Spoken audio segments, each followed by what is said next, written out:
Hello guys, welcome to the channel. तो we are done with IBPS PO mains on 12th.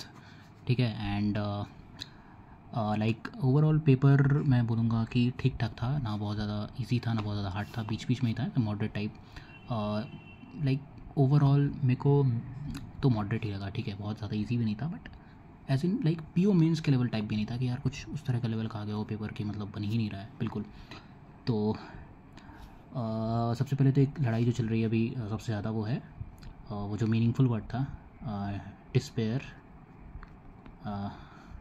Versus praised. अब इसमें कौन सा सही है यार? कुछ लोग बोल रहे ये सही है, कुछ लोग बोल रहे प्रेज सही है. अब मेरे को नहीं पता यार, इसमें मैंने तो डिस्पेयर करा है, कुछ लोगों ने प्रेज भी करा है, कुछ लोग बोल रहे हैं कि मोर देन वन भी ऑप्शन में था. मेरे को इतना याद नहीं है कि मोर देन वन था कि नहीं था, बट मेरा आंसर था डिस्पेयर. अब वो सही है कि नहीं है वो तो भगवान ही जाने. अब तो भाई आई हैव नो आइडिया. तो रीजनिंग में मैंने 21 क्वेश्चन किए टोटल, 7 क्वेश्चन 2 नंबर के और 14 क्वेश्चन 1 नंबर के, टोटल 28. GA में मैंने 24 किए, 24 मार्क्स.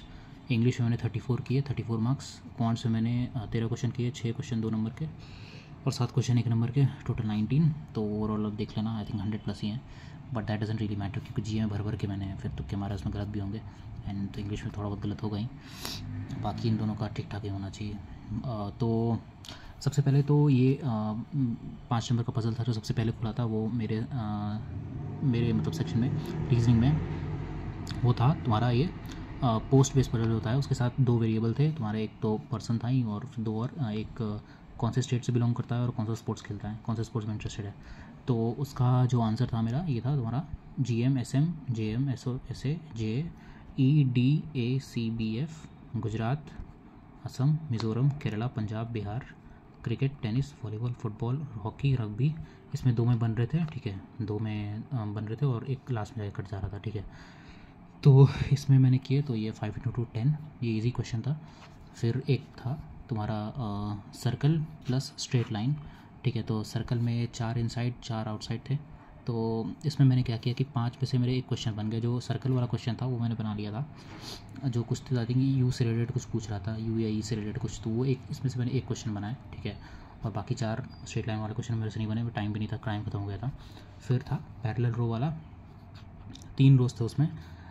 तुम्हारे वो बहुत लोगों ने बनाया बट अनफॉर्चुनेटली मैंने नहीं बनाया वो, because I am not very good in that puzzle. वो जो 3 वाले रो वाले रहते हैं, इसमें एक में ऊपर एक में 4, बीच में 8 और फिर आई थिंक नीचे 4 ऐसे आ रहा था कुछ, तो वो मैंने नहीं बनाया. फिर जैसे मैंने बोला मीनिंगफुल वर्ड 2 क्वेश्चन 2 नंबर का था वो, उसमें पता नहीं क्या ही आंसर है वह. ठीक है, और एक और कोडेड डायरेक्शन था 3 × 2, वो भी मैंने नहीं बनाया. ठीक है, बाकी यहाँ से मैंने 2 नंबर में ये पूरा 5 नंबर का क्वेश्चन बना दिया. ठीक है, और तुम्हारा एक मीनिंगफुल वर्ड वाला बनाया और एक इसमें से जो सर्कुलर वाला था और स्ट्रेट लाइन उसमें से एक बनाया, तो टोटल 7 × 2 14 हो गया. और बाकी फिर एक नंबर वाले में बहुत सारे थे. इनपुट आउटपुट था 5 नंबर का, चाइनीज़ कोडिंग था 5 नंबर का. चाइनीज़ कोडिंग में 1-2 क्वेश्चन ऐसे थे जो मतलब बन जा रहे थे बिना मतलब अगर तुम क्लू नहीं फाइंड आउट कर रहे हो फिर भी एक क्वेश्चन 1-2 क्वेश्चन बन रहे थे. ठीक है, तो उसमें से मैंने बनाया डेटा सफिशिएंसी मैंने बनाया, 3 से 4 थे वो. क्रिटिकल नॉर्मली था, क्रिटिकल कुछ बहुत ज़्यादा डिफिकल्ट था नहीं क्रिटिकल, तो वो मैंने बनाया. ठीक है, और एक और रीजनिंग में ये जो 1 नंबर के क्वेश्चन में था, ये जो नंबर दिया हुआ था. ठीक है, उसमें फिर आपको क्या करना था कि इसमें कुछ ऑड में आई थिंक ऑड में -1 करना था, इवन में +1 करना था, ऐसे कुछ करना था. And then you have to एक जो फिर फाइनल जो आ रहा है उससे फिर मतलब लेफ़्ट से थर्ड या राइट से थर्ड ऐसे कुछ ऐड करना था. तो उसका आंसर मेरा 9 आ रहा था. ठीक है, तो ऐसे करके फिर मैंने कोडेड ये वाले चाइनीज़ कोडिंग मैंने 1-2 बनाए, इसमें से डेटा डिफरेंशियल 3-4 बनाए, क्रिटिकल जो भी थे 5-6 ज़्यादा, इस पर क्रिटिकल आए नहीं थे. ठीक है, तो वो बनाया मैंने. एंड ओवरऑल इसमें से टोटल 14 1 नंबर के एंड बाकी 2 नंबर के 7, तो इसमें मेरे टोटल हो गए कितने 28. अब लेट्स सी, मतलब मैं बहुत लोगों को जानता हूँ जिन्होंने तुम्हारे ये वाला पैरेलल वाला पे भी कंप्लीट करा. ठीक है, एंड ये वाला भी पोस्ट बेस पर किया, तो they were at advantage some way, but मैंने फिर क्रिटिकल किया एंड फिर तुम्हारे डेटा सफिशिएंसी किया, 3-4 जो भी थे. तो ओवरऑल मेरे को लगता है कि रीजनिंग वॉज प्रीटी डूएबल. ठीक है, बहुत लोग ने 2-2 नंबर क्वेश्चन ढेर सारे बनाए, तो मतलब मैंने 28 करा है, तो let's see I mean weather will be good enough और नॉट। ओवरऑल मेरे को तो ठीक ही लगा। तो हमारी प्रैक्टिस है नहीं, ठीक है, मेंस की ना कोई मॉक ना कुछ, तो उसके हिसाब से भी देखा जाए तो मेरे को तो ठीक ठाक ही अटैम्प्ट लग रहा है। बस लड़ाई जो असली चल रही है वो डिस्पेयर और प्रेस में चल रही है। अभी मेरे को नहीं पता कि क्या इसका एग्जैक्ट आंसर है। मैंने तो डिस्पेयर ही करा था उस टाइम, तो डिस्पेयर ही बनना था मेरे से। और उन्होंने इस क्वेश्चन में बहुत टाइम खा लिया क्योंकि वो डायरेक्ट आ नहीं रहा था, कुछ ना कुछ को समझ में नहीं आ रहा था। तो फिर मैंने लास्ट में डिस्पेयर करा था। अब let's see if it's correct और नॉट, ठीक है। बाकी ये वाला पजल तो आई थिंक सबने बनाया ही होगा। ये भी पैरेलल भी बहुत लोगों ने बनाया, मैंने अटेम्प्ट ही नहीं करा। मैंने उस जगह पे मैं एक नंबर के क्वेश्चन में चल गया, डेटा सफिशिएंसी और ये सब मीनिंगफुल वर्ड और ये तुम्हारे चाइनीज़ कोडिंग बनाने के चक्कर में रह गया कि यार वो बन जाएगा। और फिर क्रिटिकल में, क्योंकि मैं बनाता हूँ क्रिटिकल ज़रूर, तो क्रिटिकल में थोड़ा सा टाइम लग गया। तो ओवरऑल इट्स 28। लेट्स सी कि बाकी क्या होता है। तो लाइक जीए में बताने के बाद उसमें बहुत ज़्यादा इन्फॉर्मेशन है नहीं। उसका रीज़न ये है कि सब कुछ तो टेलीग्राम पे अवेलेबल ही होता है, ठीक है। होते ही एग्ज़ाम लाइक टेलीग्राम पे क्वेश्चन आ ही जाते हैं। तो भाई मतलब जीए का कैसा है कि अब मैं जीए पढ़ नहीं रहा हूँ, मैंने फॉलो करा नहीं है ना अगस्त ना जुलाई ना जून ना सितंबर ना कुछ नहीं। तो मेरे को क्या ही आइडिया भाई क्या आ रहा है नहीं आ रहा, ईजी है हार्ड है। तो ये तो वही जज कर सकता है जिसने एक्चुअली में तैयारी करी है जीए की, ठीक है। तो जिसने तैयारी करी है वही बता सकता है कि मतलब ईजी आया या हार्ड आया। मैंने लाइक जितना भी अपना कॉमन सेंस था या जो भी थोड़ा बहुत पेपर में पढ़ा या फिर ऐसे रैंडमली न्यूज़, तो उसको लगाकर मैंने लगभग 24 क्वेश्चन किए हैं, ठीक है। अब 24 में बहुत सारे गलत हो सकते हैं, बहुत सारे सही भी हो सकते हैं, बट आई थिंक जितना मेरा पास्ट रिकॉर्ड रहा है वो 50% करा है। तो बाकी मेरे को ऐसा भी बहुत कुछ खास नहीं लगा। जैसे ई मिनिमम बैलेंस वाला जो क्वेश्चन था उसका ज़ीरो सबको पता है, ठीक है। तुम्हारे which country sending fortified rice वो सबको पता है कि इंडिया होगा इसका आंसर। ई पिक कार्ड मतलब 10 डिजिट का होता है, आई think most of us know that, ठीक है। तो कुछ कुछ क्वेश्चन जैसे AEPS है, अब अपन बैंक में है, अपन वही कर रहे हैं यार, AEPS हर दिन कर रहे हैं, ठीक है। तो AEPS कौन करवाता है, NPCI करवाता है, तो वो सब जानते हैं, ठीक है।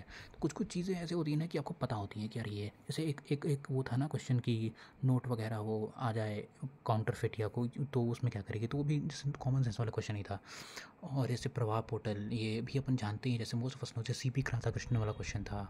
तुम्हारा भविष्य पोर्टल था, ये सब आई think most of us no anyway, ठीक है। या फिर ये जो था ना फ्री एट वाला वो जो RBI का था, तो ये क्वेश्चन ना पिछले बार मेंस में SBI क्लियर किया, कोई भी तो शिफ्ट में आ चुका है पहले। तो बेसिकली इसमें ये क्वेश्चन था जैसे कोई कोई जो बता नहीं सकता है, जैसे EU मेंबर ADB वाला था, वो सबको पता है यार। मतलब कुछ कुछ बेसिक क्वेश्चन होते हैं जो I think most of us know that, you don't need to prepare for it अलग से।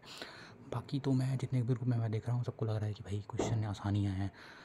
तो मैं ज़्यादा इसमें जज कर नहीं पाऊँगा कि क्वेश्चन ईजी थे हार्ड थे, बट कुछ कुछ कॉमन सेंस से बन रहे थे, कुछ कुछ जो ऑब्वियस सी बात है कि जैसे AI चैटबॉट वाला क्वेश्चन था। तो बाकी मेरे को ऐसा लगता है कि अब जीए का सही एनालिसिस वही कर सकता है जो एक्चुअली में जिसने जीए पढ़ा है। तो मैं उन पर ही छोड़ूंगा, ठीक है, कि जीए ईजी था या हार्ड था। मेरे को तो नॉर्मली लगा यार, मेरे को क्या ही लगेगा, बट मैंने 24 करे हैं तो आई थिंक अब 2 नंबर क्वेश्चन भी है इसमें, तो I don't know how it will be, negative कितना जाएगा कितना सही होगा, बट देखते हैं ओवरऑल क्या होता है।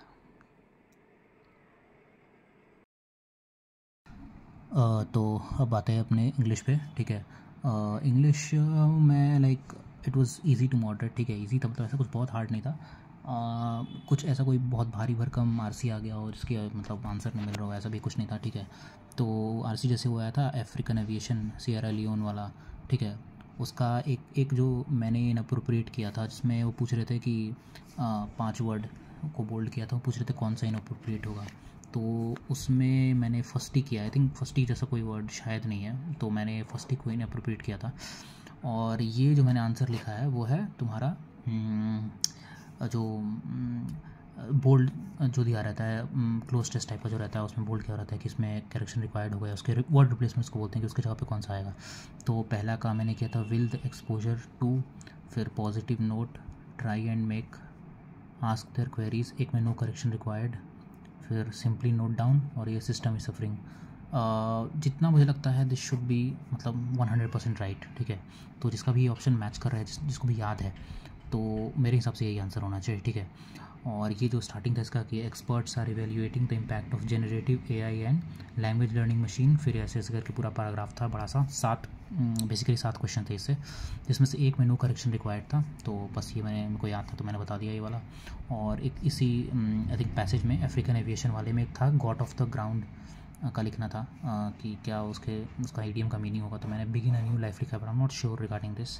कोई और ऑप्शन वैसे मैच कर नहीं रहा था उसके अलावा, तो मैंने इस पर किया है। मैंने टोटल 34 किया इंग्लिश में। तो एक मैंने एक इसी में से इसी पैसेज का एक क्वेश्चन मैंने छोड़ा है आरसी का, ठीक है। ओवरऑल तुम्हारे बहुत कुछ डिफिकल्ट ऐसा मेरे को लगा नहीं। एरर डिडक्शन थे, कॉलम बेस के 4 क्वेश्चन थे जो थोड़े से मतलब बोल सकता हूँ कि घुमाने फिराने के लिए अच्छा क्वेश्चन था उसमें। और जैसे जो 2 नंबर के जो 5 क्वेश्चन थे उसमें जैसे जो 4 क्वेश्चन थे कि वो कौन सा सेंटेंस होगा जो उस पार्ट को हेल्प करेगा, हेल्प नहीं करेगा। जैसे एक पेटेंट वाला क्वेश्चन याद होगा तुम लोग को, एक पेटेंट वाला क्वेश्चन था, वो अच्छा सा था। और बाकी भी आई थिंक एरर डिटेक्शन तो प्रीलिम्स टाइप के ही थे, जो वो 5 सेंटेंस से लिख देते हैं और उस पर पूछते हैं कि कौन से मतलब गलत होंगे, ठीक है। तो वो सभी बेसिकली क्वेश्चन थे, ऐसा कुछ हार्ड नहीं था। प्रीलिम्स पे अपने करते ही ये सब। और मोर और लेस उस तरह का एनालिसिस तो मैं नहीं कर पाऊँगा कि जैसे प्रीलिम्स में करता हूँ, तो थोड़ा सा तो वो चेंज आएगा ही। एंड ऑल्सो कि ये एक 4 ऑप्शन में लिखे हैं, light, time, hard, hand, I think hand और वाटर। ये आई थिंक एग्जैक्ट मेरे को याद नहीं किसके आंसर है ये। आई थिंक एक सेंटेंस था जिसके यहाँ पे था कि कौन सा यूज़ कर सकते हैं अप्रोप्रिएटली, ऐसा कुछ था, मेरे को एग्जैक्ट याद नहीं है। तो मैंने इन चारों के आंसर्स लिखे थे, तो मेरे को मैंने लिख दिए, बता दिए मतलब। अब ये कहाँ थे मेरे को याद नहीं आ रहे अभी, क्योंकि मेंस के बाद आप ऑलरेडी फ्रस्ट्रेटेड होते हो, ठीक है। उसको अलग से रिव्यू करना थोड़ा सा मुश्किल है। एंड लाइक इंग्लिश में यही है, ज़्यादा कुछ नहीं है। आई थिंक जो मेन आई थिंक लिखने लायक था, जो बताने लायक था, वो तुम्हारे ये जो क्लोज टेस्ट था जिसमें ऑप्शंस फिल करने थे, तो वो मेरे को लगा तो मैंने लिख दिया। बाकी मैच द फॉलोइंग वाला जो क्वेश्चन था वो बढ़िया था, मतलब अच्छे लेवल का था। फिर भी तो मैंने 34 किए हैं टोटल, अब देखते हैं इसमें से कितने आते हैं। तो लास्ट आते अपन क्वांट्स की तरफ। तो मेरे पास क्वांट्स में बताने के लिए बहुत ज़्यादा है नहीं, ठीक है। उस तरह का एनालिसिस ये होना पॉसिबल भी नहीं था कि लाइक लिटरली मेरे पास सारे क्वेश्चन अवेलेबल हो, और ये हुआ, ठीक है। तो ऐसे ऐसे भी एनालिसिस सर तो कराएंगे अपने चैनल पे, तो वो देखेंगे अपन। तो ये क्वेश्चन जैसे मेरे को याद है, तो मैंने था मेरे पे लिखा हुआ था 0.5, 3, 16, 97, ये बात, ये 2 नंबर के क्वेश्चन आए थे। तो ये मैंने कर लिया था, जिसमें पी का 680 आ रहा था, आर आ रहा था तुम्हारा 1856। इसमें ये लॉजिक चला था -400 -324, तो बेसिकली स्क्वायर 12, 14, 16, 18, 20 वो वाला। एक पेरीमीटर वाला क्वेश्चन याद होगा आपको जो पूछ रहा था 2 नंबर में, तो मेरे को याद है उसका आंसर 68 था, ठीक है। और बाकी मैंने ज़्यादा किए नहीं, 12 और 7, 19 नंबर के किए हैं लोगों ने, और भी ज़्यादा इससे किए हैं, तो फिर वो बेटर बता सकते हैं। एक प्रॉफिट बेस्ड DI था जो 2020 और 2021 का प्रॉफिट लिखा हुआ था, ठीक है। उस तरह से उसको सॉल्व करना था, वो फिर भी ठीक ठाक था। उसमें से मैंने 1-2 क्वेश्चन बनाए, ज़्यादा बना नहीं पाया। और एक बॉयज़ एंड गर्ल्स केसलेट था, ठीक है। उसमें भी आंसर थोड़े से बड़े भी डिफर ही कर रहे हैं, क्योंकि वो बना रहे थे तो अपन XY कैसे वैल्यू आ रहा था, ठीक है। वो उसमें भी मेरे को श्योरिटी नहीं है उसमें कि एग्जैक्ट वो कैसे था, क्या था। तो भाई क्वांट इज़ समथिंग, मतलब थोड़ा मतलब मेरे को क्वांट फिर भी ठीक ठाक लगा। रीजनिंग को उन्होंने काफ़ी आसान कर दिया थोड़ा, ठीक है। क्वांट को एक लेवल थोड़ा सा ऊपर ले गया हल्का। एंड इंग्लिश जैसा रहता आता है वैसा ही था। एंड GA बस लाइक, तो कोई बोल ही नहीं सकता GA कैसा रहता है, ठीक है। तो GA अपनी जगह पे। बाकी लाइक यही है मेरे पास, लाइक बहुत ज़्यादा कुछ है नहीं एनालिसिस बताने के लिए क्वांट्स के लिए स्पेशली, ठीक है। तो बाकी देखते हैं, मैंने 7 क्वेश्चन तो किए, उसमें DS बहुत सारे किए हैं मैंने। फिर ये जो DI वाला किया, इसमें से बॉयज़ एंड गर्ल्स वाला के स्क्रिप्ट वाला क्वेश्चन किया था मैंने। एंड ये इससे रिलेटेड एक और ऐसे भी नंबर बेस पे था। और तुम्हारे ये भी थे ना, क्वाड्रेटिक भी थे। क्वाड्रेटिक भी दो क्वेश्चन थे क्वाड्रेटिक के, तो वो भी आसान थे, तो वो मैंने 2 किए। तो ओवरऑल 19 किए मैंने क्वांट्स में। अब देखते हैं क्या होता है, कितने नंबर आते हैं। एकदम ब्रीफ एनालिसिस था क्वांट्स का ये, ठीक है। तो and last but not the least, descriptive जो आया था बेसिकली राइट टू इन्फॉर्मेशन था, सिटीज़न एंड गवर्नमेंट एट लॉगरेट्स, वही था बेसिकली, ठीक है। कि कितना इन्फॉर्मेशन सरकार को एक्चुअली में देना चाहिए सिटीज़न को, किसी भी, ठीक है, इंसान को, मतलब अपनी गवर्नमेंट में। तो बेसिकली यही था कि कितना इन्फॉर्मेशन वो सीख कर सकते हैं। बेसिकली मैंने RTI पे बहुत कुछ लिख दिया, 2005 में RTI एक्ट आया था, ये सब ऐसे करके कुछ लिख दिया, ठीक है। और AI बेस्ड एक कॉम्प्रिहेंशन था, उस पर 4 क्वेश्चन थे, ठीक है। नॉर्मली था, बट मेरे को अच्छा लगा लेवल, मतलब ये जो था ना कॉम्प्रिहेंशन, मतलब अच्छा लेवल का था काफ़ी। तो ये मतलब इसका आंसर ऐसे लिखना इतनी आसानी से थोड़ा सा मुश्किल हो रहा था चारों क्वेश्चन का, तो ये मेरे को लगा थोड़ा सा। बट बाकी डिस्क्रिप्टिव का ये मैंने RTI वाला लिखा था, तो बाकी जो दूसरा था वो आई थिंक एक और था बायोडाइवर्सिटी वाला, ठीक है। तो बायोडाइवर्सिटी वाला मैंने नहीं लिखा, फिर अभी मैंने ये लिख दिया, ठीक है। RTI वाला इसमें ज़्यादा इन्फॉर्मेशन मेरे था, फिर पास था भी ऐसे भी। तो और बाकी एक्ट वगैरह मैंने तो 2-3 चीज़ बता दी उसमें, और वो काम भर हो गया। बेसिकली डिस्क्रिप्टिव का क्या है कि इट्स मोस्टली लक बेस्ड, ठीक है। उसमें कुछ भी हो सकता है, आपने बहुत अच्छा लिख दिया तो भी आपको नंबर नहीं मिलेंगे, आप अपने ठीक ठाक नॉर्मल लिख दिया तो भी आपको नंबर मिल सकते हैं। Last time I got 19.75 in descriptive, तो भाई तो उस हिसाब से तो मैंने कुछ लिखा भी नहीं था। तो कुछ भी हो सकता है डिस्क्रिप्टिव में, तो यू कांट प्रेडिक्ट इट।